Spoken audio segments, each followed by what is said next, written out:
Welcome. We're going to go ahead and get started. I'm Robert Urban. I'm the Executive Director here at the Koch Institute. We're delighted to have all of you here with us for another event with our Within Sight lecture series. This is a very special night for us for a number of reasons. I'll go through those with you as we get started. We have a number of special guests in the audience. We have members of our Leadership Council, a very important group for us to help us bring the Koch Institute to life in the first instance, to keep it on track on a daily basis. We have special guests from the Silverman family who have been, throughout this launch of the Koch Institute, truly remarkably helpful in bringing the voice of the Koch Institute out to the community. We're very grateful for them. They're here visiting with us today. We also have members of the Within Society, Benefactor Group. This group helps us raise money and create the gallery programming that we bring to you. We hope you'll consider looking at the material that you've been presented tonight and consider joining that group if you're interested. It is a mechanism by which you can gain access to some of these prints, for example. We're also durably grateful to Charles B. and Ann L. Johnson for helping us create the gallery in the very first instance. It was through their philanthropy that we were able to build out the gallery and put it on the front of the Koch Institute. The Within Sight lecture series is an offering that we've created to help us bring the Koch Institute out to the community, to help bring an approachable, hopefully informative, and I'll also really hope inspiring ways the work that takes place here at MIT. We have a number of different kinds of programs that are contained within the Within Sight lecture series. Tonight is about art. It's an important event that we do once a year as our gallery is renewed, and we'll get to hear from contributors and winners of the competition that ran this year as we move forward. But we have two more events this year I'd like to have you think about attending. One is in June, very much back to the front page of Science, if you will. We'll be talking about the role that the immune system plays in cancer. And then in November, we'll have an event where we're talking about the enablement of personalized medicine, something I suspect many of you have heard about, how technology is rolling forward and how that might be imagined to personalize the type of care cancer patients receive in the future. It's important to recognize the people who helped us select the images that are on display. Our judges have looked through lots and lots of submissions to select those that are on display tonight, and we're extraordinarily grateful for the commitment that they've given us now 2 years in a row to help pick the winners. And we're also wanting to recognize all those other laboratories that took the effort to submit images. There are lots of images, over twice as many images this year than we had last year, which is a trend I'm delighted to report, and I hope we'll have 3 times as many images maybe by last year. And all of them, as of today, are online available for you to view in our image archive. If you haven't visited the Koch Institute's online offering, you might find it very interesting. There are lots of images that are on display and sortable in a number of different modes. I'd encourage you to take a look there as well. Of the 10 images that are out on display in our gallery, 9 of them come from MIT-affiliated laboratories. And they'll stay there for a full year.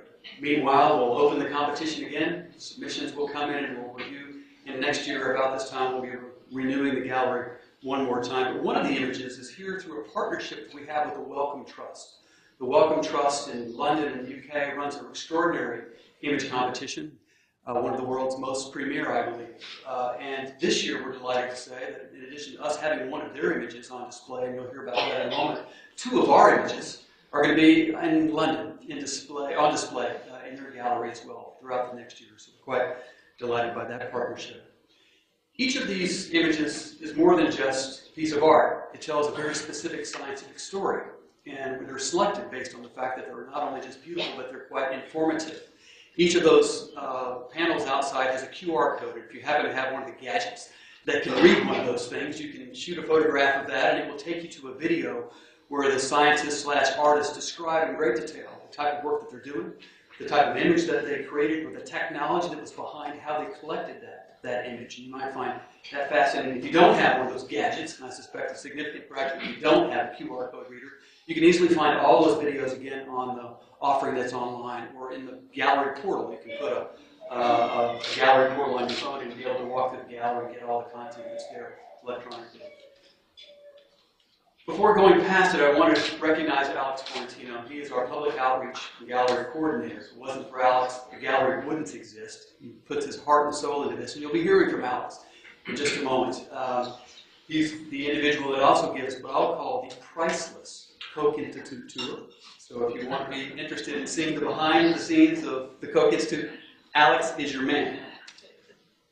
And before turning it over to Tyler, I'll have Tyler tell us a little bit about what he thinks the world has looked like. Having now been here for 1 year, our director, I want to get practical just for a moment. So this within society that we have, this benefactor group, is a key tool that we use to raise the money that's required to renew the gallery. If you are interested, what you need to do is that inside your material that you were handed when you came in, there's a little tab of paper that has your name on it.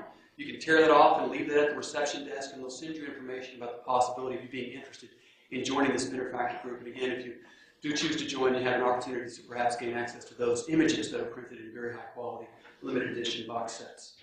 So I'd like to turn it over to Tyler Jacks and have him reflect with you for a moment, also welcome you in his own words, what it's been like to be in this very special building now for exactly 1 year. This is our birthday week at the Koch Institute. We have a number of things that we're doing to celebrate that, and only he can share them with you in as forceful a way as possible. Tyler Jacks.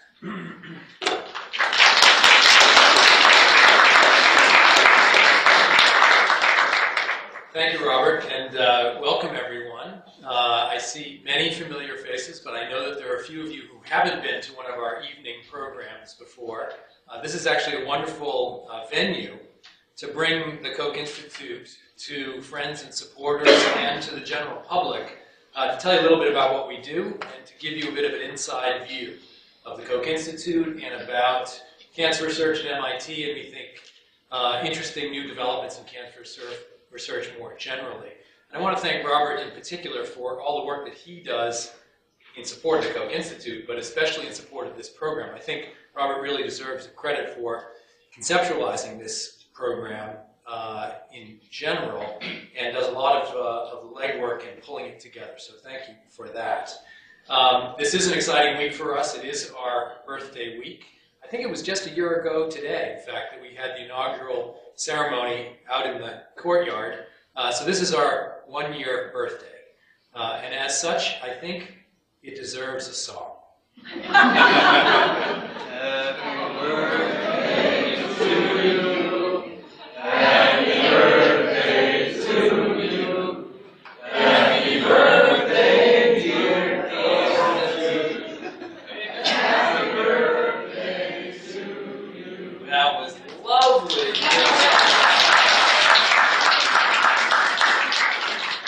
And we have 10 beautiful new birthday gifts to celebrate our first birthday. And those are the images that you have on display in the gallery this evening.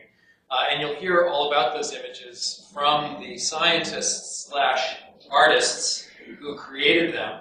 The gallery is about really celebrating science and art, science as art, and really exploring the creative expression that underlies both of these noble pursuits. And I think the images out there are beautiful, and I think they are inspiring.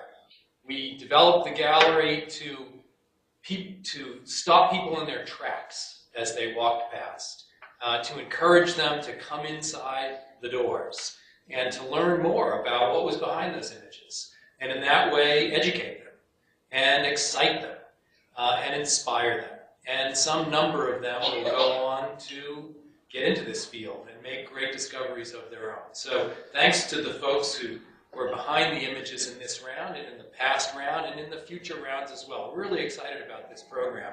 And we think that it does add a lot to the Koch Institute and gives something back to the community and represents a face of MIT that makes it a bit more of a welcoming place than you might have otherwise considered. I want to emphasize something that Robert mentioned.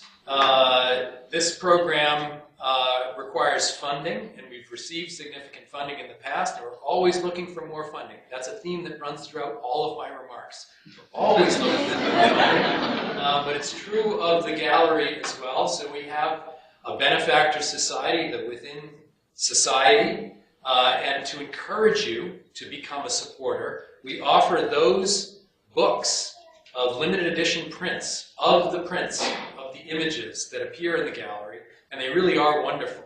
We'll throw in some Ginsu knives as well. But I do encourage you to take that opportunity seriously. So we've been here for a year, and it's been a very exciting year.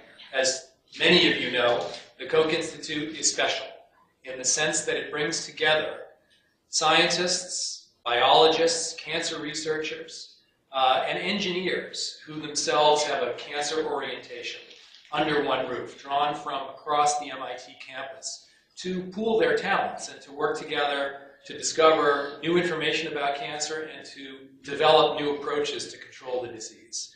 And I'm happy to say that what is really still an experiment, would it make sense? Would it be productive to bring these diverse groups of people together in one building?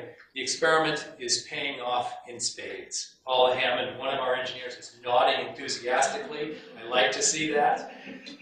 We have, in fact, begun to develop a new community here in the Koch Institute, where chemical engineers are talking to molecular geneticists, and biological engineers are talking to cell biologists, and they're creating a new language, a common language of discovery.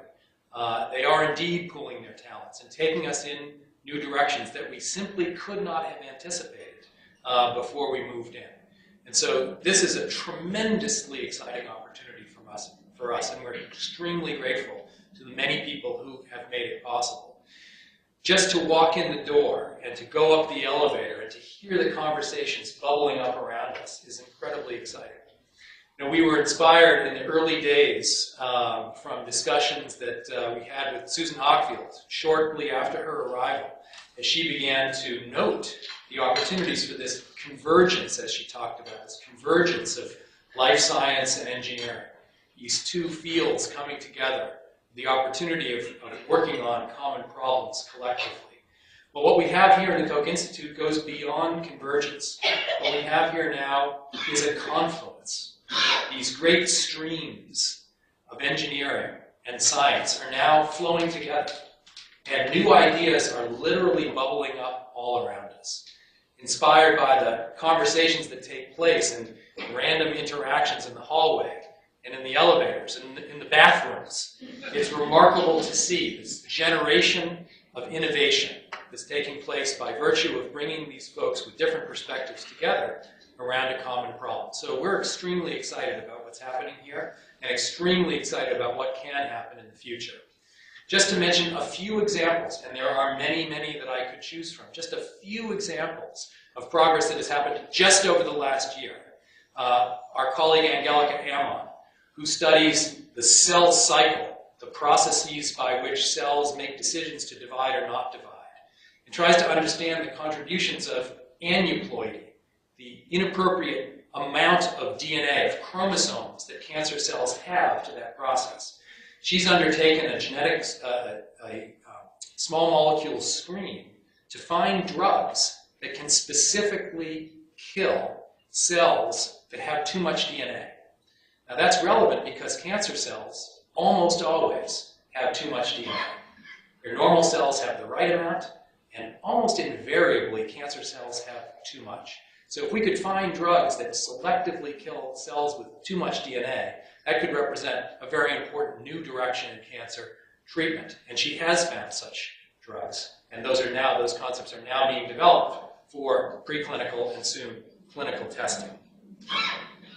Metastasis. Metastasis is a major killer. 90% of all cancer deaths are due to the metastatic phase of the disease. And yet, it's a phase that we don't understand very well. Many investigators within the Koch Institute have made major discoveries over the last year about the biological processes that go wrong as cancer cells escape from the primary tumor and move throughout the body. And these are identifying new targets to inhibit, to prevent the spread of metastatic cells or to kill those metastatic cells in their foreign site. Our engineering colleagues have developed new imaging agents that will allow us to find cancer cells that have made it to those distant sites in very small numbers and to diagnose cancers at earlier stages when surgical interventions might be more successful. And our nanotechnology colleagues have developed new methods for delivering cancer drugs and other materials directly to cancer cells. And in the story that I like to tell these days, a concept that was born not very long ago, just in about 2003, in the laboratory of Bob Langer, and funded in that first phase with institutional funds that come from supporters like you. That project got initiated. Federal funds were brought in as it began to be more successful and had to be expanded. It was spun out into a company called Bind Biosciences, and the first clinical trials of this nanotechnology-based cancer therapy were launched last year. Therapy has proven to be very safe, highly effective in terms of delivering doses of cancer drugs, and in very preliminary studies, some patients are showing clinical responses, from concept to clinical testing in just 7 or 8 years. Really quite remarkable. It shows the power of bringing cancer science and new technologies together. And so there are many stories of our success. Robert's computer has gone to sleep. Hopefully you haven't as well. We'll turn back on. Many stories of our success, and we will be hearing about many, many more in the year ahead and in the years ahead. And so thank you for coming and sharing tonight with us. I want to close by making the point that the Koch Institute grows out of a great tradition in cancer research here at MIT, and specifically out of the old Center for Cancer Research that existed at 40 Ames Street, our old home, the old Cancer Center, and to commemorate the wonderful contributions that took place in the Cancer Center, we've created a memorial plaque, partly to Salvador Luria, who was the founding director of the Center for Cancer Research, but also to all of the faculty who worked there and all of the important work that they did in establishing cancer research on this campus and really creating the foundation for what is modern cancer research today. I encourage you to take a look at the plaque, and there's one of those QR codes there, and you can use that to go to a terrific video that our friends at Feinstein Keene put together that really does capture the essence of the Cancer Center. For those of you who don't know, if you have a cell phone, you can actually put a QR code reader on it. It's very easy to do. If you have the MIT app, for example, you can do it directly. You do have to know how to use your camera, and I was trying to do it earlier today. And one of my colleagues pointed out that I actually have to point the lens of the camera at the QR code, which is very important. So I'll stop. Thank you again for coming. Tonight is about science and about art. And so for that, I'm going to turn things over to Alex Fiorentino, who, as you heard, is responsible for organizing much of what you see outside. Thanks very much.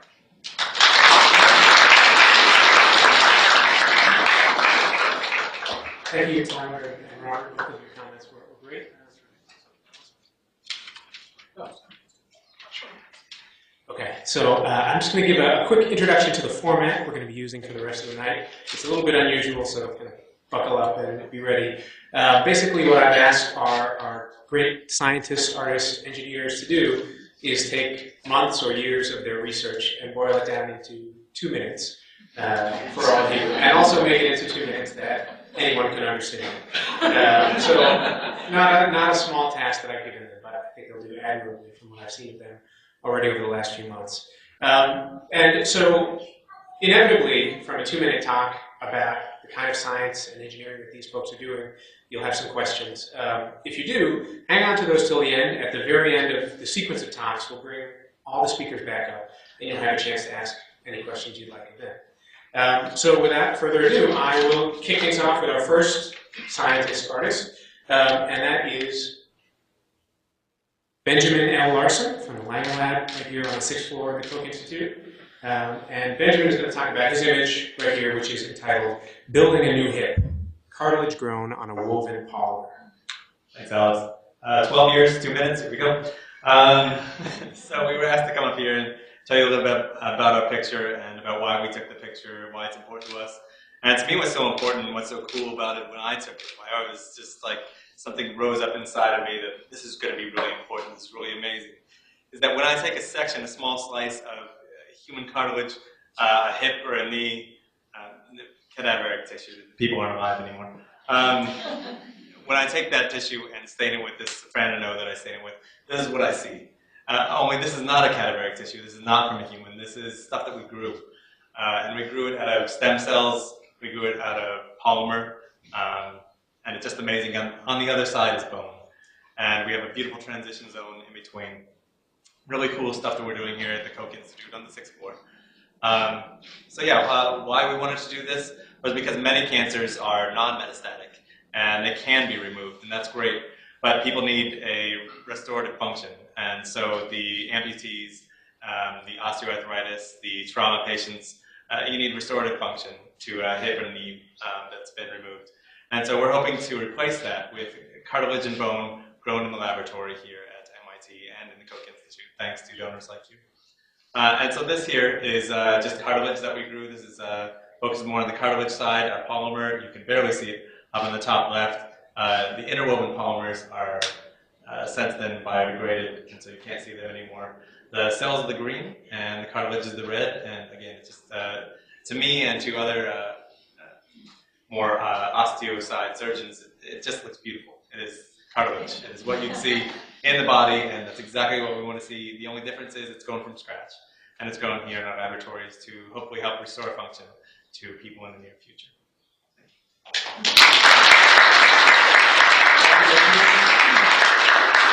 So up next, we have Pranit Namburi, who is a graduate student in the Department of Brain and Cognitive Sciences here at MIT, and his image is Neural Mapping, Understanding How the Cerebellum is Wired. Hi, good evening. I'm Pranit, and I'm going to tell you a little bit about this image. So the human brain has about 100 billion neurons. So what you see in this image are two types of brain cells. One's highlighted in red and one's highlighted in green. So these neurons have the ability to process and relay electrical signals. Understanding how these neurons connect with each other is one of the most important ingredients towards understanding how the brain works and towards understanding human behavior and cognition. So this image was taken when we were doing an experiment to understand this wiring in a part of the brain known as the cerebellum. When I see such images, I'm amazed as to how evolution can give rise to something so beautiful, complex, and organized and functional like the brain. Human curiosity and relentless pursuit to understand ourselves and the world around us has given us technology which allows us a peek into the brain. Relevant to this image, this technology includes genetic engineering, which allows us to take attributes from jellyfish and algae and put them into parts of a mouse brain. It also includes technology that allows us to focus laser beams and light into brain tissue. So hopefully, such relentless pursuit will one day give deep insights into how the brain works and into human nature. Thank you.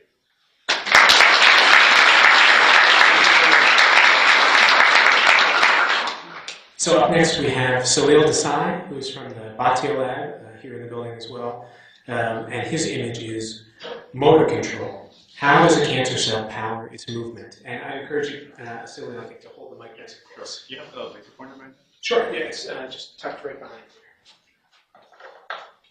Thanks, Alex. So the goal for this work was to study the spread of cancer at the microscopic level by being able to observe individual cancer cells and understand how they move. So what this picture shows is 3 individual breast cancer cells, if I can get this laser pointer to work, shown here, that are moving down beginning to move down these microscopic channels. And just to give you a sense of the scale of these channels, each of them is about 1/10 of a width of a human hair, 10 microns. And what we're trying to do is place these cells into these different channels and observe how their components organize as the cell moves. And specifically what I was interested in is looking at mitochondria, which are shown here in red, which are the energy centers for the cell. So I'd like to know how these energy centers are localizing and powering the cell forward. So if I were to use an analogy of these cells being cars that are zipping down lanes in a freeway, then I'd like to know, well, how many of these cars or cells are front-wheel drive? How many are rear-wheel drive? Are any of them, all-wheel drive cells? And more importantly, you can start asking some interesting questions like, are the front-wheel drive cells more persistent? Do they invade different tissues? Can they move further in the body? And we can really start beginning to answer these questions with this type of technology.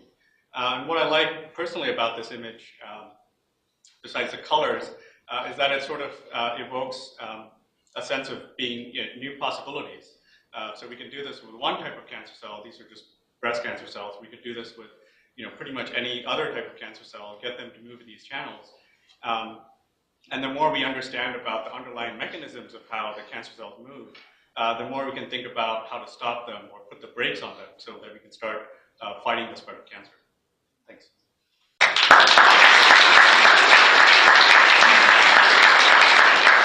Thanks, Liam. So this next image actually is one that Robert referred to that comes from the Wellcome Trust, and I come from here at MIT. And so the creators of this image can't be here with us today, but we'll just take a moment to look at their image. They are Ferdinand Federici, Tim Rudge, PJ Steiner, and Jim Hasteloff, all from Cambridge University in the UK.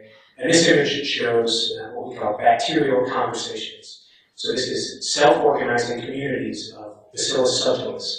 So if you look closely, it's maybe easier to tell out there when you get a little closer. You can see that this is made up of many, very small, they look like grains of rice here, but they are bacterial cells, and they're organizing into these patterns because of the way they communicate with each other, sort of self-assemble. Okay, so we'll move on to the next speaker now, and that is Rakesh Karmacharya. And Rakesh joins us from the Koch Institute as well as Mass General and McLean Hospital. And his image is entitled Modeling the Mind, Neurons Derived from Skin Cells. So what we are trying to do is study the neurobiology of severe neuropsychiatric illnesses such as schizophrenia and bipolar disorder. A fundamental problem for us is the inability to study the tissue of interest to us. Unlike if you're studying liver pathology, where you can get a biopsy, we understand that we cannot get brain biopsies from the patients that we're trying to study.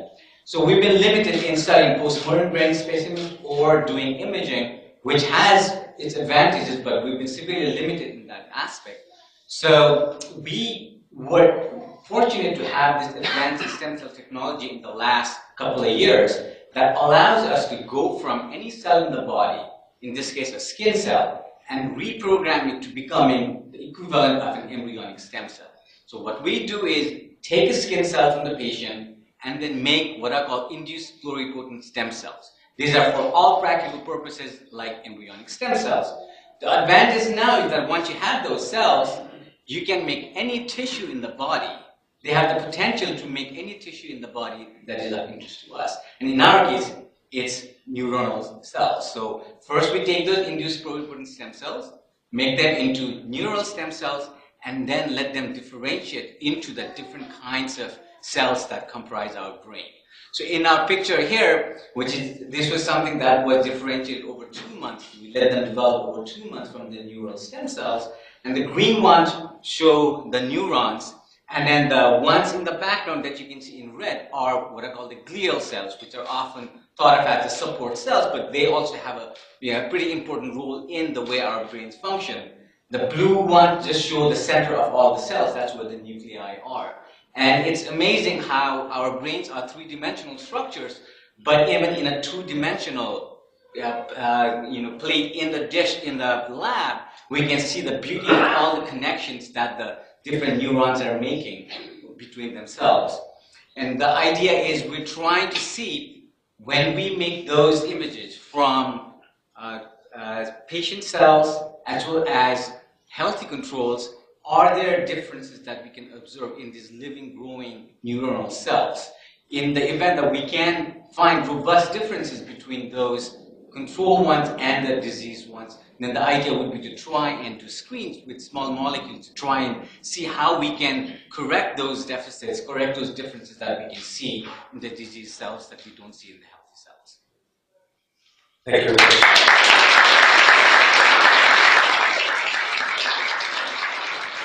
Up next, we have another image. Unfortunately, Brett couldn't be here tonight, but I understand that his advisor, Dr. Edelman, is going to come say a few words about Brett's image, which is it was created in Dr. Edelman's lab, and is entitled "Crossing Over: Cells Move Through an Epithelial Bridge."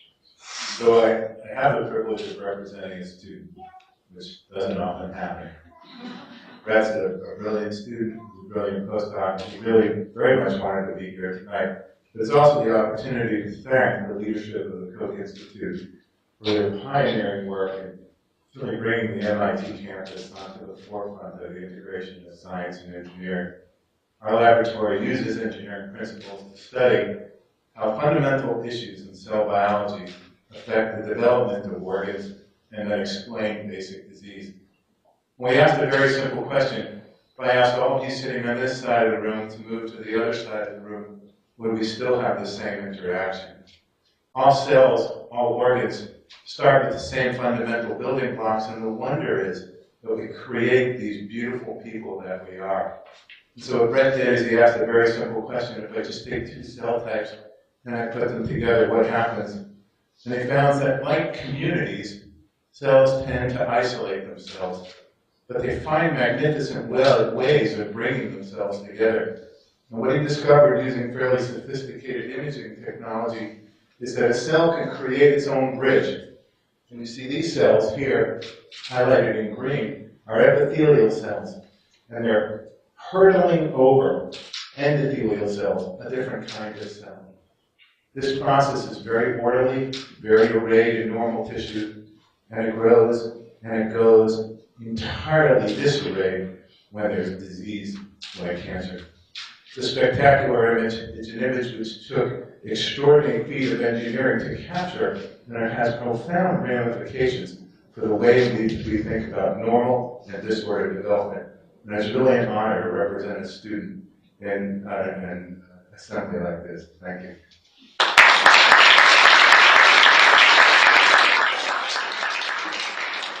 Thank you, Dr. Edelman. So the next talk will be from Peter Demuth, who is from the Hammond Lab and Irvine Lab here at the Koch Institute. And Peter's image is entitled Immunophores, Microneedles for Delivering Vaccines into the Skin. Good evening, everyone. I just want to describe this image to you in a simple way. So basically what you're looking at here is what we call a microneedle array. And it's essentially exactly what it sounds like. It's an array of needles that are less than 1 millimeter in height.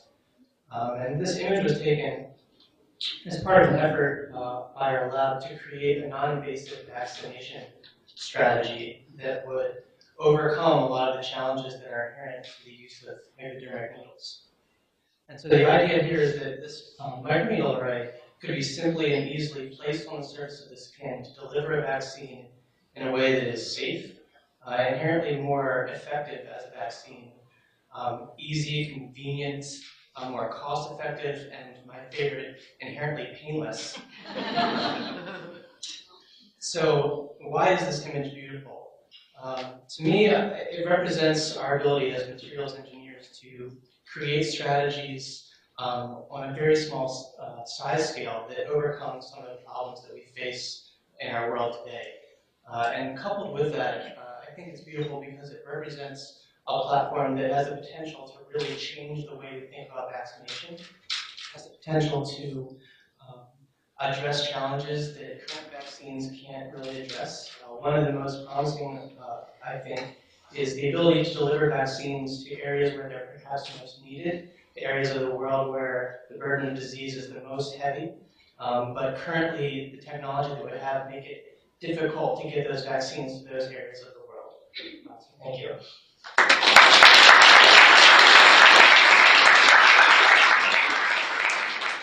Thank you, Peter. So the next speaker will be Laura Adolfi, who is also from Dr. Edelman's lab here in the Harvard MIT Division of Health Sciences and Technology. And Laura's image is entitled Form and Function, Using a Curved Surface to Change Cell Behavior. Good evening, everyone. So what you are looking at in my picture are endothelial cells, like the cells lining the blood vessel, that are stained in red for their skeleton, for their structure that makes them interact with the environment outside their body. And what is really important for them is that endothelial cells and therefore the blood vessel are present in any tissue in our body, and therefore understanding their their function and understanding how we can modulate their outcome can be extremely helpful in helping us fighting many diseases, including cancer. So the aim of our project was to figure it out is if there is a way to change their behavior other than the classically used using some drugs. So the hypothesis was that the endothelial cells inside the body, they are experiencing an environment that's not flat, but is more complicated. And so if we can recreate that environment in vitro, we can induce some cell line to act more healthier. So that is what we did, and the way that I think this picture is really powerful is because it was the first time that we can actually see from a microscope that our hypothesis that the structure of this environment is important was real. And that is because the matrix where we see the cells has some dimension that is subtly smaller than the cells itself. So the cells cannot be flat anymore, as many studies have been using, but they can achieve themselves a three-dimensional morphology. And that was just the beginning of the project, and nowadays, that is, after 3 years of my postdoc, we have more evidence that that is indeed the case. We can treat disease where inflammation is an issue just by seeding healthier endothelial cells in a more controlled environment. And then they can act and reduce the inflammation. So what makes this picture more important is that as a personal side, that was the first picture of my project. And when I moved here, I was just a classically trained engineer. I worked with material, and that was the first time that I combined material science with biology and being able not to kill the cells and be able to see them. And it was quite an achievement. But also, we just don't only use the cells in the lab, in Petri dish, but we also can make them available to patients and kind to help them have a better life.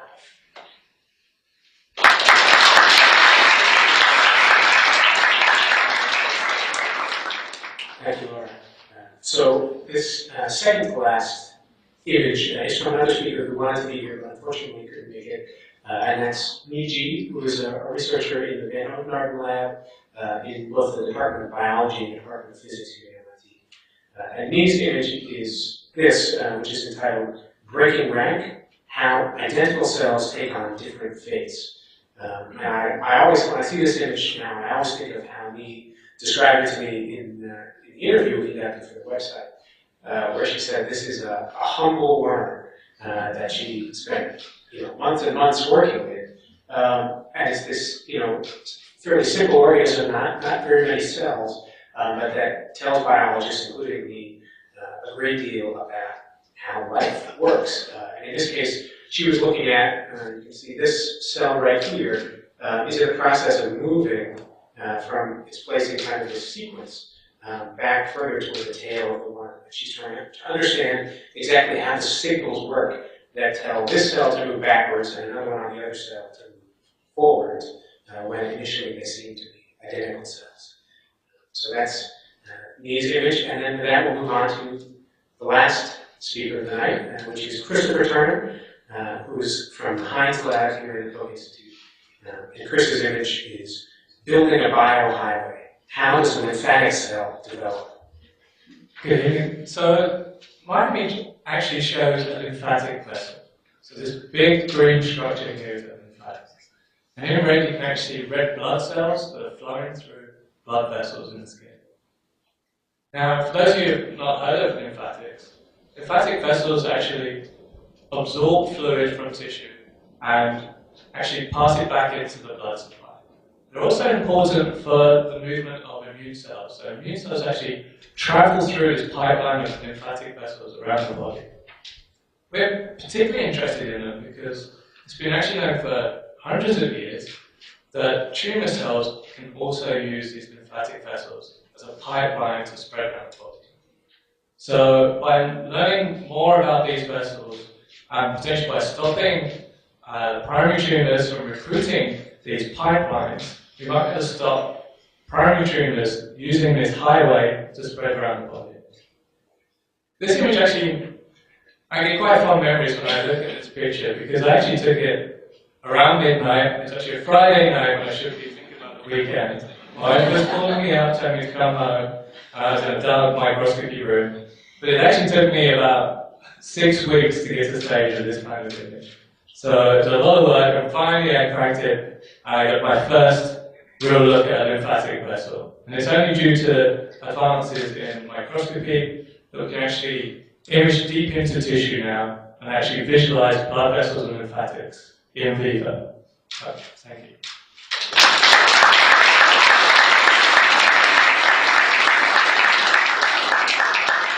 So if all the winners would come up and gather up here, we have some time for questions. And actually, how about a round of applause for all of them?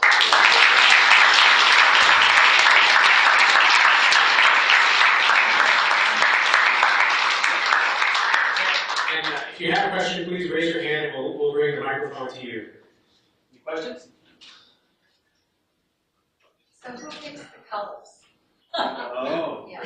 Who picks the colors? Yeah, so actually most of these images I think we can say were the same techniques we use antibodies. So antibodies can recognize almost any protein in the body. And then we usually attach some kind of fluorescent protein to that. So that's how we can get these kind of images. The actual color, we can choose what we like. So if you have a preference for next year, we can make it. Any others? I have one question. Peter, I know the answer, but I love the answer. So how do you get them so sharp?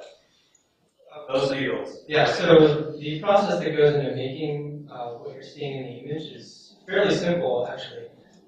It involves a molding technique that you would typically think about for modern manufacturing. The process involves taking a piece of rubber and using a laser to very carefully cut cavities into it to form the mold. We then use polymers that we melt at high temperature, and these flow into the mold. And upon cooling, we're able to remove those from the mold, and they take on the shape of the mold itself. So the sharpness comes from the machining that we perform with the laser. Well, why are they all perfectly identical to each other? So that is not actually an easy thing to do.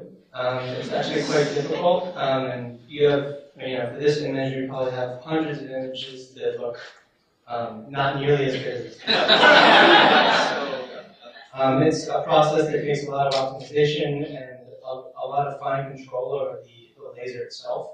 And that just goes back to, again, why I think this image is so arresting, that we can have this amount of very fine control. I think it's just phenomenal. Any last questions? No? Well, we should give them one last round of applause, I think.